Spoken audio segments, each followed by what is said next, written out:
We're recording. Okay, more than $1.5 billion have been wasted in ineffective abstinence-only sex education programs that deny teenagers life-saving and medically accurate information. These programs are supposed to prevent teen pregnancy and the transmission of sexually transmitted diseases.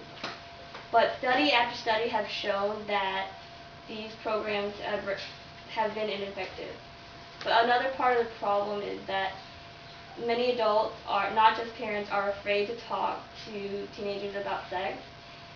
But I believe that the way to lower the high rates of teen pregnancy and sexually transmitted diseases is a far more comprehensive sex education program.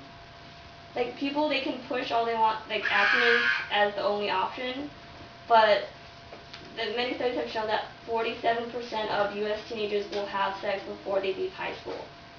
While it is preventable, an estimated 750,000 teens will become pregnant this year, and nearly 4 million will contract an STD.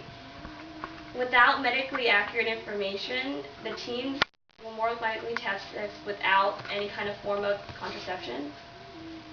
So abstinence-only programs have been basically counterproductive against their own goals.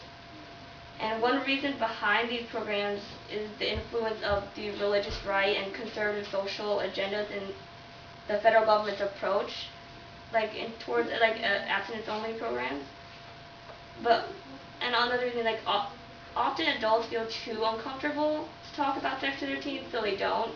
So when children become teenagers, we begin looking for answers about topics like sex. But because the adults are not giving them the medically accurate information, all they know about sex is what they learned from other teenagers, television, and the internet. And abstinence, people, they push abstinence into the minds over and over again, but in the end, it's each individual teenager's decision whether or not to wait. And so it's just better to have the information, so if they do have sex, they don't get pregnant or have an STD. And because actually I saw a special on ABC that there was a 15-year-old girl. She had sex, but as a result, she contracted HIV because she didn't choose to use a contraception because her high school sex education program told her that condoms basically don't work. So it's cases like that that make me think that schools need to implement more comprehensive programs. While I do agree abstinence should be a strong message made to teenagers, it should be part of a comprehensive sex education program that involves explicit explanations about each and every STD there is, as well as various forms of contraception they can use if they do choose to have sex, and because if they don't, and as well as the consequences of having an unplanned pregnancy or contracting an STD.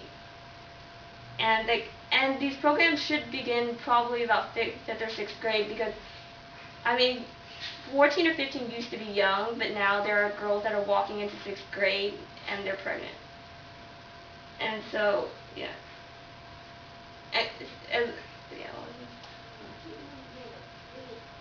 And so abstinence-only programs have been ineffective in lowering the rates of teen pregnancy and the number of cases of STDs.